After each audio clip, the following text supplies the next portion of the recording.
Arsenal win 5-0. That's 2 games, 11 goals, and a hell of a lot of shots. And Arsenal are certainly taking plenty of theirs as they move to second in the Premier League following a very lovely Saturday indeed. This is the Raw Reaction Show.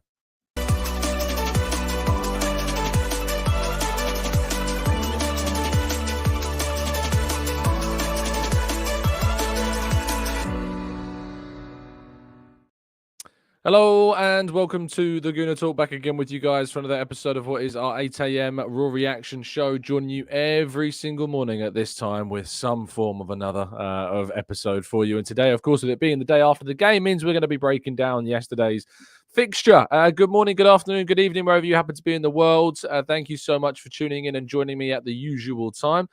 Yesterday, of course, on a Saturday, it can sometimes be a bit of a struggle to hit that 1K like target, but you all once again utterly smashed it. And Sundays are our most challenging day. They are the day in which, Saturday, people have enjoyed themselves. They've had a great weekend so far. We've seen results go our way, and they want to enjoy themselves, which means getting up at 8 a.m. is a hell of a challenge. So for those that have, thank you. And those listening on catch up, we respect you and hope that you'll still drop a like on the video. And those that are audio listeners as well will hop over to YouTube to leave their support on the channel as well. Good morning to those joining us live in the chat box. MD, Kaiser, Sweating Merlot, Perez, Dellen, Ray, Steve Stone, Steve Hartland, Damien Yomi, Nigel. We've got Matt G, I see in here, Tony, Louis, Clincy, Jimbo, Gooner 76, Paul, Input Process, Glenn, Lars, Mark Rice, Maximius, Martin, Rich, George, Owen, plenty more of you guys and girls. Thank you so much for doing so. I think StreamYard may have mugged a few of you off at the beginning, so apologies for that. But thank you to everyone that's continuing to support the channel. It means a hell of a lot as well. Shall we jump straight into today's stories? I think that we should. Right then, we start. Burnley 0, Arsenal 5. Brilliant result by Arsenal. Getting a goal within the first 5 minutes just eases those nerves so welcomingly, doesn't it not? Just when you see a goal go in that earlier, like today, it's going to be a good day. I remember the days where Arsenal would concede goals in the first minute, let alone score them within the first 5. So it's a nice change to form. But another dominant victory for Arsenal leads them to once again raise their goal difference up considerably.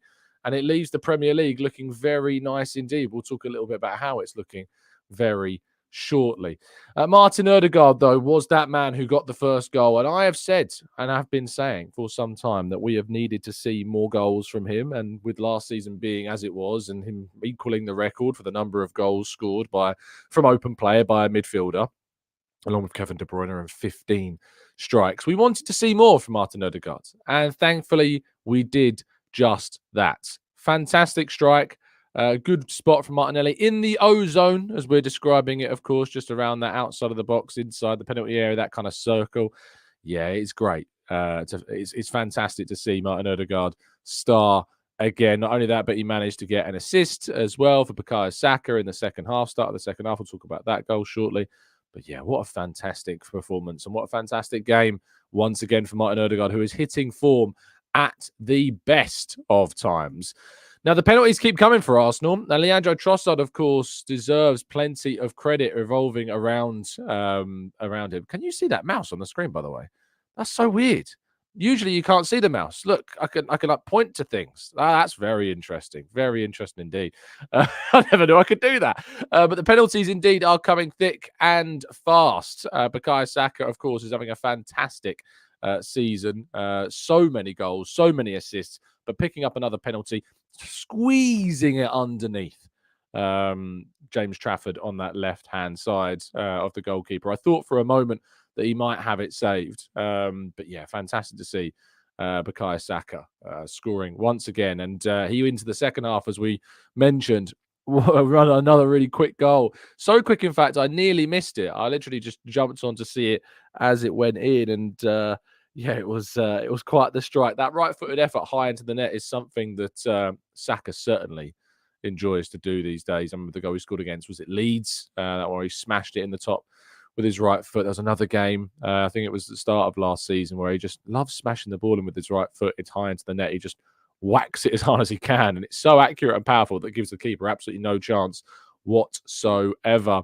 Leandro Trossard, is potentially the best January signing ever for Arsenal. Is he up there? Is he getting there? I mean, Jose Antonio Reyes, God rest his soul, was very good as well. Pierre-Emerick Aubameyang, of course, a January edition. Nacho Monreal, a January edition too. But is Leandro Trossard leading that list now of the impact that's been made by a player from a January transfer window? I think he's certainly fighting his cause. And if he gets Arsenal into a position where they might win a trophy this season, I don't think it is going to be even quantifiable. £21 million guaranteed fee with add-ons. That's an amazing deal for Arsenal to do. Yes, he's on the older side, and I think we can afford that in the position that he is.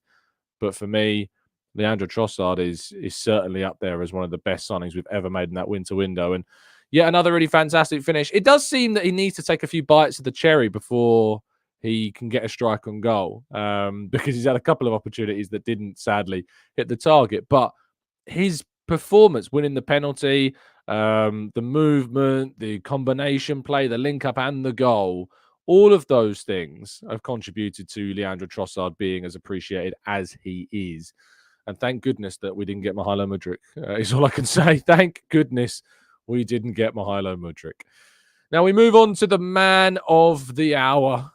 Waka waka indeed. Kai Havertz scoring Arsenal's 5th goal on the day. Lovely little bit of interpretation of where the space was from Kiwior, whose throw-in led to him running through the nutmeg. And then the finish, so calm and nonchalant past Trafford to make it 5 on the day. And it just really was. I've already mentioned cherries in this show, but this was the cherry on the top of the cake. It was a fantastic goal by Kai Havertz. And rightfully, his song was sung by the away crowd that were fantastic all afternoon and dominated Turf Moor with a chance of emptying stadiums everywhere we go, which is a lovely kind of tweak on the usual Tottenham Get Battered song, which they did, and we'll talk about that again as well very shortly. But his overall performance was outstanding. For me, it was a really solid 8 out of 10. He's the type of player that sadly you probably have to sometimes have a bit of a rewatch to understand how good he was. But his contributions, his movement, I just need to see a little bit more in terms of his execution. For me, there was a couple of balls over the top where he controlled it quite poorly. And if he took a better touch in those moments, maybe he would have found himself with more than just the 1 goal on the day. But he's been a really good signing. And I tweeted back in November, and I was absolutely battered for it. I was tweeted back in December that, let me find the tweet for you, because I got utterly destroyed for this tweet back in November. And I know that you know what I'm about to tell you because it is hilarious. I tweeted in November 25th, is it that controversial to say that Jeremy Doku hasn't been any better than Kai Havertz as a summer signing? And you know what? It turns out, not really. It turns out that no, he hasn't actually been any better. In fact, Kai Havertz has been a better signing than Jeremy Doku, and it shows. There was also a video doing the rounds of Bukayo Saka being spoken about by Rio Ferdinand recently. Ferdinand in December said, and this is at the end of December, so it's actually pretty recent, less than 2 months ago, in fact, says, I have to go with Doku when he's asked about Saka or Doku. He is opening teams up, and I'm paying to watch Doku before any winger. Just for the record, I mean, for those that haven't seen my tweets, maybe this is a nice test. Maybe I'll leave this out hanging a little bit until part 2. Can anyone tell me how many games that Doku has scored or assisted in? I want separate Premier League games. Can anyone tell me how many separate Premier League games? So it's not how many goals or assists he has, because he got 4 assists in one game against Bournemouth, and that really bumped his stats up. You know, people want to talk about Nketiah bumping his stats up against Sheffield United. Well, Doku has 4 assists. How many Premier League games has he got a goal or an assist in? And then how many goals and assists? Sorry, how many games has Saka, Premier League games, how many has Saka got a goal or assist in this season? Now, moving on, because we'll come back to those stats in part 2. Let me get your guesses into the chat box or in the comment section if you're listening on catch up before we get there. But this team has got momentum now, hasn't it? Like this team, the unity, the enjoyment we get from it, the fanciful nature of the predictions that we can have about what we might see. We've had previous shows where people are saying 4-0, 5-0. I'm like, guys, calm down. We need to temper these expectations. But why? Why should people be calm? Why shouldn't people enjoy this? Why shouldn't people celebrate this? I was looking at the BBC coverage on the BBC Sport website, and Danny Murphy's quote, where there was, I think Kiwior was celebrating, doing some really good defending, and Danny Murphy sat there miserable, like, ugh, players celebrating. Ugh, I hate it. I can't stand it. Oh, they're celebrating defending. Think about what Balotelli said. Balotelli said, does a postman celebrate delivering a letter? No. So they shouldn't celebrate a tackle. Disgusting. Disgusting. It's just so funny, isn't it? Everyone just trying to put shame on Arsenal for everything they do. But it's just glorious to see it. And Without a Space says here, can we talk about how great Kiwior was? Without a doubt, Kiwior was fantastic. I sat here in the January window with people moaning at me saying Arteta should have given Lino Souza a chance. I'd rather have Lino Souza in the 11 than Kiwior. Well, where are you now? To quote Delia Smith. Where are you? Where are you people that said you'd rather have Lino Souza starting than Kiwior? I am sorry, but he has put you to shame with his performances. Absolutely brilliant. And another really strong performance for him. Mikel Arteta. Oh, this man right here continues to impress. Fantastic selection, fantastic, system and philosophy and the way in which he wants to approach every game. And his decision to kind of help Kiwior by making Ben White the player that is kind of more influential on the right, so that Kiwior can kind of just do as he does. Kiwior can just try to do the best things he can do on that left-hand side, which isn't being an inverted midfielder. That's not his role. And Arteta has recognised that. Sometimes Arteta's made mistakes. And I think maybe we can look at Kieran Tierney and say Mikel Arteta tried to force, when Kieran Tierney was playing, to play a role that Kieran Tierney couldn't play. And Kiwior, he has recognised, cannot play that inverted role anywhere close to the level that we need to if we want to play that system. And so therefore, what he's done is he's recognised that. He's recognised that that's not working. And he said, right, Kiwior, don't invert, because it's not working for us, because you're not good enough to do that. And that's no disrespect to the player. That's not his position. That's not his role in the team. So what he's got is he's got a more technically gifted player on the right-hand side in Ben White to be that supportive figure, not only to the right-hand side, but into the midfield. And he's not going to be able to do it to the level that Zinchenko does, but it is certainly a meaning that we are more efficient defensively and offensively. So I look forward to seeing how much more we can continue to impress in that region. But we've also got Tomiyasu coming back. We've got Zinchenko coming back soon, hopefully. We've got Yuri and Timber coming back, hopefully, next month. Keep those fingers crossed that'll be the case. Let's hope that when we do get these players back, we're going to have a plethora of options. And obviously, he was able to make some substitution to rest players ahead of the game against Porto in midweek as well, which was obviously really, really important. I'm curious when Porto play this weekend. Shall we have a quick look? Do you ever have it where you're on like Google Chrome, and for some reason, through no choice of your own, but I use Google. Who doesn't use Google, right? But for some reason, whenever I do this, it's now selected Yahoo as my search engine. Why on earth would I want Yahoo? Like, give me the Google. So yesterday, Porto won 2-0 against Estrela Amadora, which I have no idea. I've never heard of them before. But Galeno and João Mario got the goals. João Mario is not the one that used to play for Inter Milan, by the way. He's a right back in João Mario, and Galeno is a left winger. Galeno, and they played a relatively strong team. Pepe's played, Galeno played, Emma Nilsson played, Pepe played, Otavio, the centre half Otavio, Sanusi, and João Mario on the bench. I mean, I'm not looking really at anyone that was rested. Mehdi Taremi didn't start. I guess he could start on Wednesday. So, they played a pretty strong team still, and they subbed off, as many of the players as they could. Galeno, Evan Nilsson, Conceição, Sanusi and Gonzalez all came off in that game. But I'm looking forward to Wednesday. I'm really looking forward to it. I'm getting a lot of love for Google and Yahoo now in the chat box. Now let's talk about the rest of the results at the weekend, because Spurs lost at home. Let's want to say that again. Spurs lost at home.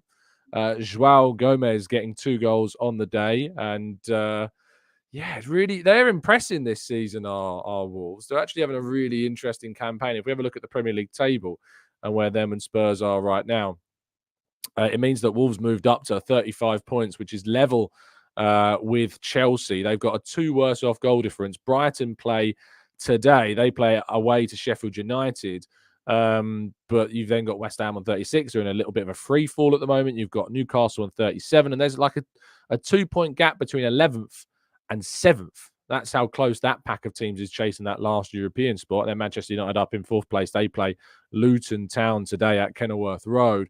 And then, of course, Spurs losing means that they've dropped out of the top 4 because Aston Villa's win of Ollie Watkins getting a couple of goals has moved them up to 4th place. Spurs 2 points behind, but Villa on 49, Manchester City on 53, Arsenal on 55, Liverpool on 57. Manchester City drawing against Chelsea in a very entertaining game indeed at the Etihad Stadium. Chelsea looked for so long like they were going to hold on. But then Mauricio Pochettino came along and decided, no, I don't want to win this game, so I'm going to take every single player off and just absorb pressure until Man City get a goal, which is exactly what happened. Utterly ridiculous decisions by Pochettino in terms of his decisions. And if that was Arsenal and that was the way around that they were doing, I would be absolutely fuming because Chelsea were getting in behind. They were threatening on the break. And it was almost inevitable that no matter what happened, no matter what subs you made, City were probably going to score. By doing that and by making the changes that Pochettino made, he invited more pressure. He gave them less of an outlet to attack it. Christopher Nkunku is terrible, by the way. He's probably still not fully fit, but he was absolutely awful. And they missed Chelsea so many chances to really give themselves the win. But speaking of missed chances, my goodness me, Erling Haaland not getting the result they would have wanted. And I do think it's interesting. These images are taken from the Premier League, by the way. I do think it's interesting that they choose to use a picture of Rodri celebrating the equaliser as if it was some kind of victory. Because if anything, I'd be using a picture of Erling Haaland with a very glum look on his face after he pushes cameras away. It just seemed a bit odd. For that choice of image, because I certainly don't think they were celebrating that draw by any stretch of the imagination whatsoever. But you should celebrate a potential win if indeed you can pick up not this prize. This is our last prize. This is me being a bit of an idiot. But our current prize that you can win is a signed and framed Arsene Wenger Invincibles special shirt. It is an unbelievable opportunity to win a prize, which will make you very, very enviable amongst your friends. And there are still tickets available for this competition. If I can get you an image of it on screen. There we go. That's what it looks like. It's a fabulous prize and certainly one that you should all be looking to get involved in. Half of the tickets have now gone.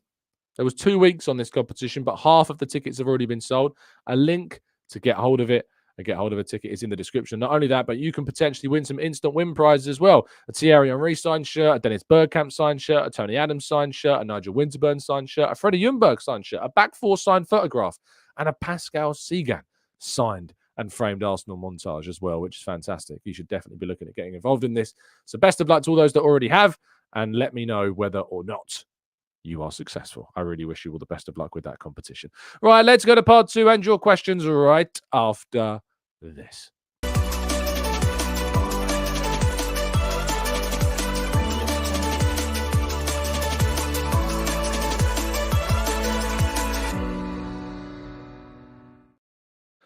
All righty then. Part 2. We need to start part 2 with 3 things. First of all, if you haven't dropped your like on the video, please make sure that you do. Trying to reach our 1K like every 1K every day. That's the worst. I nearly stumbled over my own sentence and it was absolutely fine. It is indeed a fantastic opportunity to continue this run. It seems as though ever since we started doing this 1K like every day sort of thing, that we're looking at a situation where that like challenge has led us into a hell of a lot of momentum. And so therefore we are looking specifically at now continuing that momentum as not only a club, but as a channel as well. Second thing that I need to talk about, of course, is the thing we started in part 1, which was to say to you, how many games do you think Jeremy Doku has scored in? How many Premier League games has he scored or assisted in? And the answer, as many of you got, was 3. Congratulations to Peter Crook, to Darbas, Front Yards, Gooner from NZ, Louis, all got the correct answer with 3. Bukayo Saka, 17. Darbas getting this correct again, 17. D. Saka has contributed in 17 Premier League games this season. And as if, yes, because I'm Rio Ferdinand, I enjoy watching players not scoring and assisting. And so therefore, I think that Doku is the player that you should watch. It is just gloriously hilarious. Like, it's hilarious. It is hilarious, the attempts of Rio Ferdinand to try and batter Bukayo Saka at every single opportunity he can. He's not world class. He's not better than Foden. He's not better than Doku. He'd rather watch Doku, a player that scores in 3 games in a league season, where you've got Bukayo Saka contributing a goal in 17 Premier League games. So, yeah. Third thing, massive congratulations to Jonas Eidevall and the Arsenal women's team on yesterday's big win against Manchester United. A huge result, especially considering the fact that, of course, Chelsea were beaten on the Friday night game against Man City. And so it's really important that Arsenal picked up that win to stay very much in the race and open that gap up again to 7 points to Manchester United. But a fantastic game overall with goals from Lacasse and Little with an own goal opening the score in 10 minutes in. And Eidevall got it spot on. Despite the fact that he didn't start Caitlin Ford or Russo, even Zinsberger was on the bench, wasn't she, as well? He went for pace. He went for counter-attack. He went for trying to get opportunities in behind, and it worked. Blackstenius and Mead and Little and Lacasse were fantastic as a front four, and Arsenal certainly benefited from that as well. So, yeah, make sure you drop a like. Make sure you appreciate the Jeremy Doku Saka stats, and obviously as well, I hope you enjoyed the WSL game yesterday as well. So we kick off part 2 with some questions. Let's go to Amira. Says Jesus, Tomiyasu, Zinchenko, if fully fit, does any one of them walk back into the starting 11? If yes, who would it be most unfair on? I would have to go with, I think that Jesus has a good shout, but Trossard has been excellent. Tomiyasu or Zinchenko would you think is most likely coming in for Kiwior, but it would be very unfair. I think they start on the bench and then you have to just bring them in, bring them in off the bench. That's the best way to reintegrate them into the team at the moment, because you wouldn't change too much. Although we are playing on Wednesday, so maybe we need to bring in some fresh legs. Maybe we need to play some players that are going to be ready and fit and firing. But are those players ready yet? We don't know if they're going to be ready or not. We're going to continue training this week before they fly off to Portugal on Tuesday.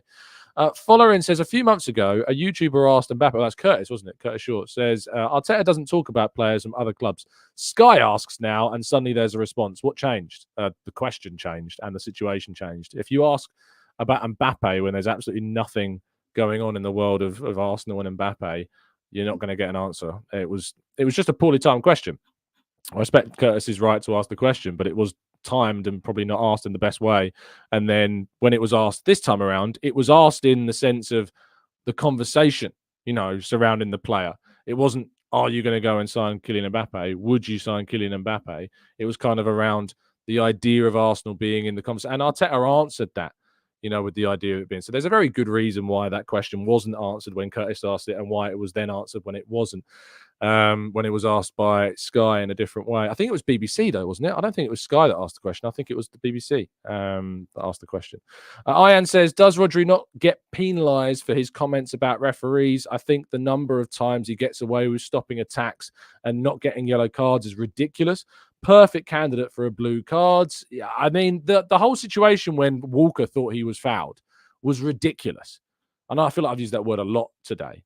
But I do feel as though that there were players asking for yellow cards. There were players getting up in the referee's face. Whatever Walker's kind of crazy Michael Thomas-esque backflip was, and no cards would give. Was Walker even booked? If he's been penalised for diving, is he even booked either? I don't know, but it seems a bit crazy.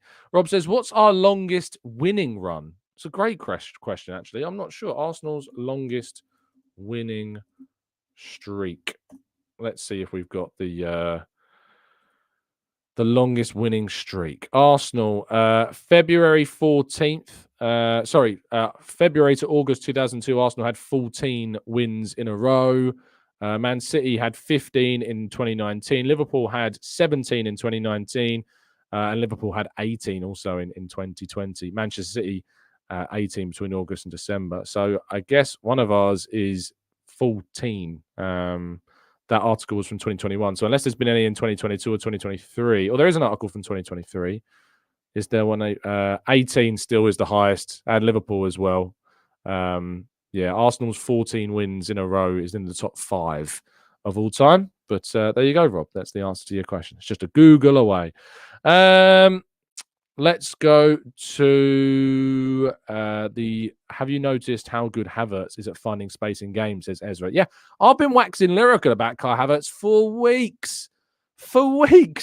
I've been saying that sometimes I think you need a little bit of a rewatch sometimes to appreciate what Kai Havertz does in games. Is it the Spurs guy? Is it Tapin Tobes? Is that his name? I've no idea why. I think that's his name. I saw a clip of him talking about Kai Havertz with Turkish at AFTV and saying that he was this and he was that. I mean, how a Spurs fan can ever sit around and say things like that, I just find ludicrous anyway. But it's just like, you just know these people just don't really get it. Like, they just don't really watch football properly, do they? Because it was just not, it was just completely out of the line of thinking of watching Havertz and what he does. It's just somebody who doesn't watch Havertz. And a lot of people don't. I think the biggest critics of Kai Havertz just don't really watch him. Don't really watch his contributions to the games, watch what he does. We want him to score more goals, sure. We want him to have more influence on games, definitely. We want him to be better, absolutely. That's fine. But to abuse the guy is just wrong. To abuse him, as I saw in that video, was wrong.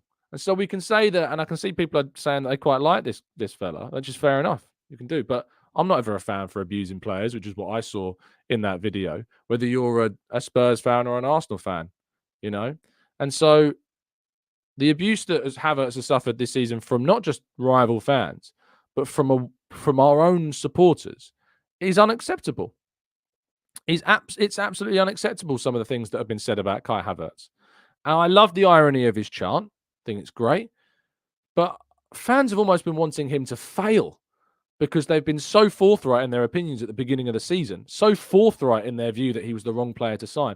This is a guy, by the way, that is now playing the majority of his games in midfield, which I still don't think is his best position, by the way. I still think he's better playing further forward. But he's playing in a position which he's never played, because he played on the right-hand side for Bayer Leverkusen. He played in the front line for Chelsea. He's playing in a left attacking eight role, which has never been a position he's ever really been able to play before. First time he's ever played it.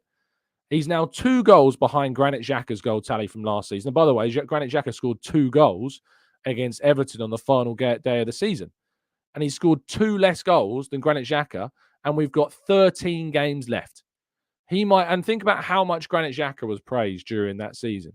I'm sorry, but if Xhaka was having the season that Havertz is having right now, it would be a completely different conversation.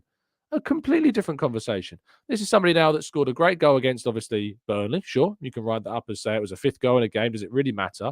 But he's a guy that scored against Brighton at home. He scored that winning goal against Brentford. He scored the equaliser against Luton. He scored, I think, the first goal against Sevilla in the Champions League at home, which was important. This is a player that is contributing. And I'm sorry, but the abuse that some people level at this guy is unacceptable. And it's not okay. So I can kind of accept it sometimes when it's rival fans because you expect them to be a little bit, rivalry about it. But to label him some of the words that was coming out of that Toby guy's mouth, I'm sorry, it's just unacceptable. It's just not okay. And the fact is, the matter of the fact is that these days, that's content creation. That is how to get the engagement. It's to label, it's to be abusive. The biggest platforms out there really are people saying controversial things, and they're saying things that aren't very nice, and they're just being pretty horrible. And that's ultimately how you get the most engagement. And it's boring, and it is what it is. I don't know why so many people engage with it, but they do. Vegas Gunner says, why is the British sports media refereeing so biased towards northern clubs, allegedly? Even the football commentators on American TV channels are the same way. I don't know. I don't have an answer for you, Vegas Gunner, because I don't know the ins and outs of that. But certainly I have empathy for why people have these opinions, have these views, and why they feel the way that they do about the officiating of certain teams over others. Jan, thank you so much for becoming a brand new member, mate. Very much appreciated. Nathan, also thank you for becoming and being a member for the last 2 months. And I appreciate both of you. Welcome to the TGT family. Umpumlelo says, Tom, we need to get Neto. Did you see that run for the winning goal against Wolves? He runs like he's on fast forward. I love that description. He's fantastic. He's Neto. The problem is obviously if you can keep him fit, and it's keeping him fit that is the problem. Yeah, that's the big problem. It's keeping the guy fit. And that ultimately is what is going to be the most important thing if you were to going to invest £60 million. You accept that you're taking that risk of signing that player. Nico Williams hasn't had the same level of injury issues, but he's also 4 years younger. So he's arguably a better investment in that way, but it's still got to develop to a level that's on the same level of Neto. So it's interesting which way Arsenal will go for that wide position. Rob says Havertz is very good in the build-up play. Gooner from M says, I was buzzing about how much energy Odegaard uses sprinting everywhere the whole match. I don't know how he does it. Running on Duracell batteries is that, man. He just keeps going. Unbelievable. TJR says he runs like a whippet up a drain pipe. What? Zungtar says Trossard makes our attack more fluid and makes us score more goals instead of Jesus. His goal record is excellent. And I said this on the previous show as well. When Trossard starts as a centre forward, we have an excellent record in terms of winning games. An excellent record in terms of winning games. So Trossard should start the next game against Newcastle at home. I don't know if we have Jesus back for the midweek game. You might want to rotate things and fresh things up a little bit. But yeah, Trossard should start against Newcastle. And at the moment, he's our starting centre forward, and he deserves to be our starting centre forward as well. Gooner76, Waka Waka Tom, nearly had you. You did indeed. Nice to see you, mate, on yesterday's phone-in show. Make sure you catch up on that if you haven't done so already. Preetham says, Saka not going for first touch finishes. Is that something Saka needs to work on? Probably will be unstoppable if he finishes from that first touch.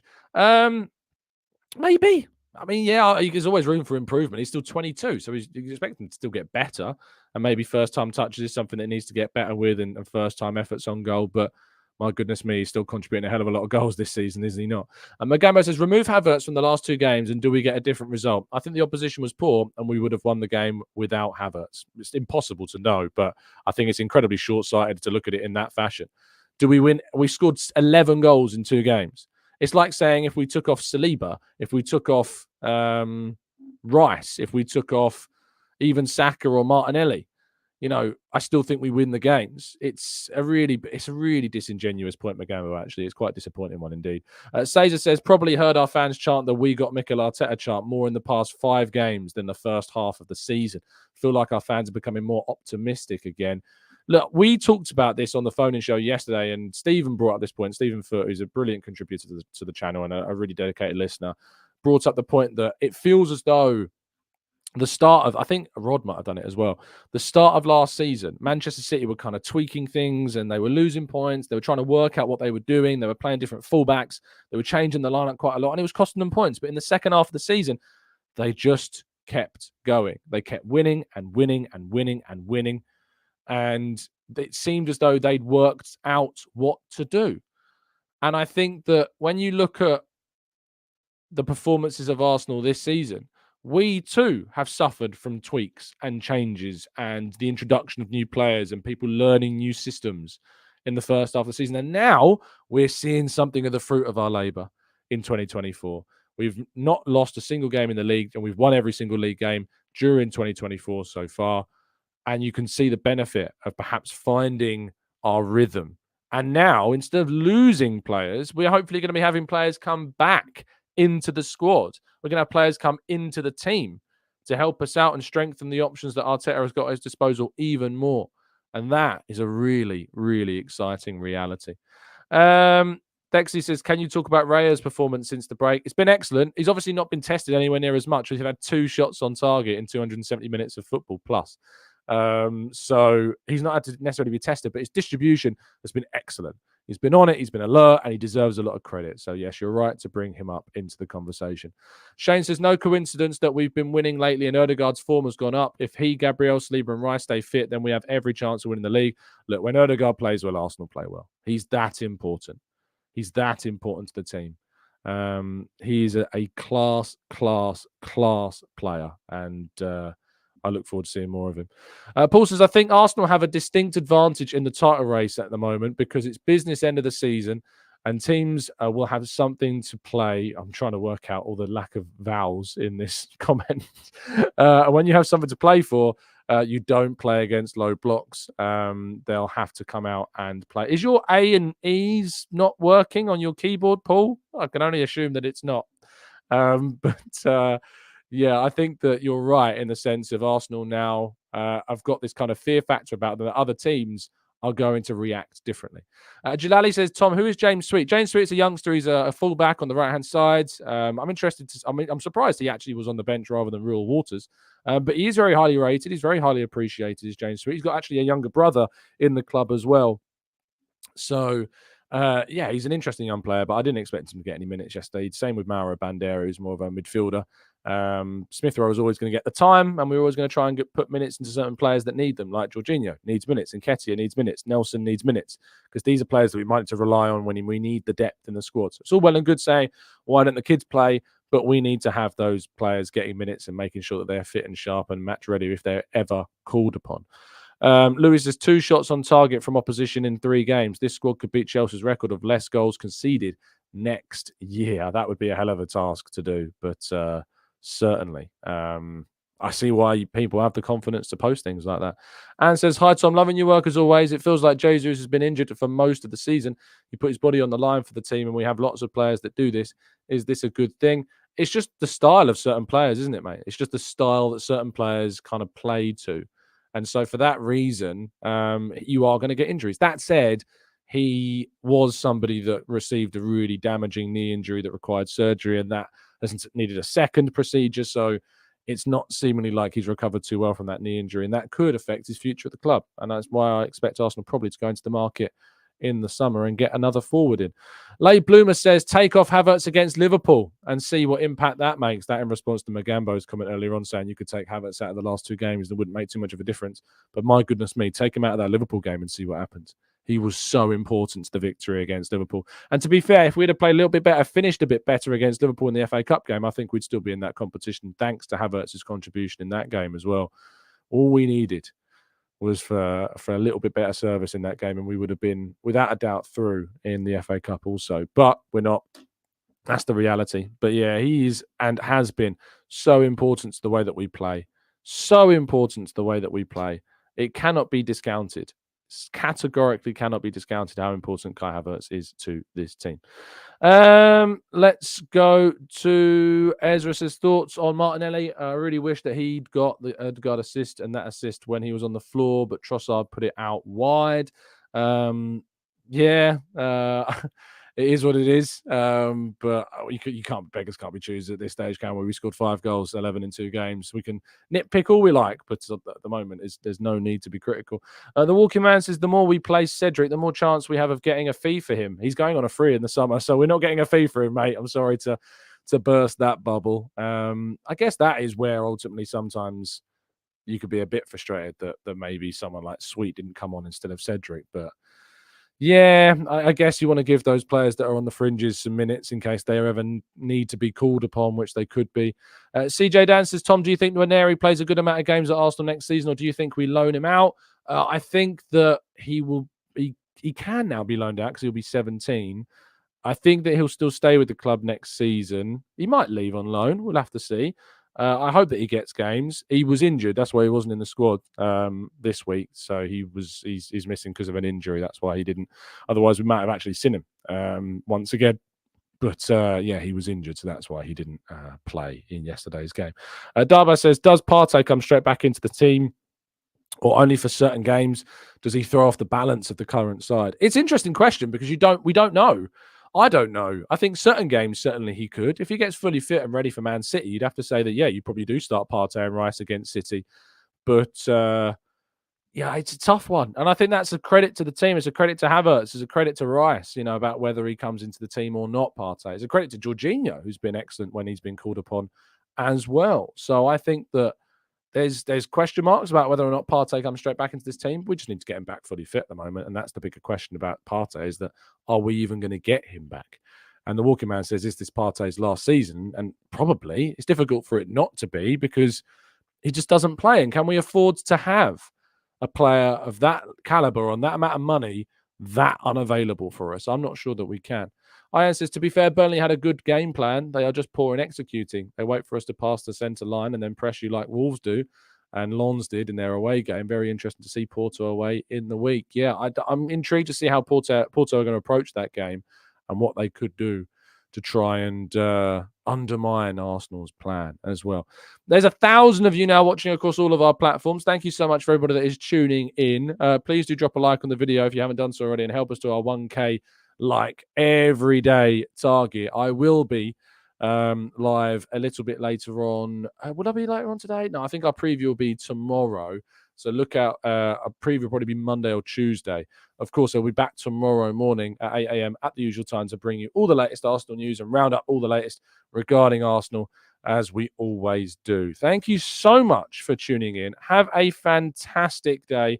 Let's hope that Manchester United can drop some points. Let's hope that, who's the other game? Is it Brighton against Sheffield United? I mean, Brighton winning is not a bad thing because they'd actually move up above West Ham and Newcastle United and open up a gap to Chelsea as well. So I suppose probably Brighton winning is a good thing, if anything. But yes, stay safe, stay well, stay happy and respectful. And as always, up the Arsenal.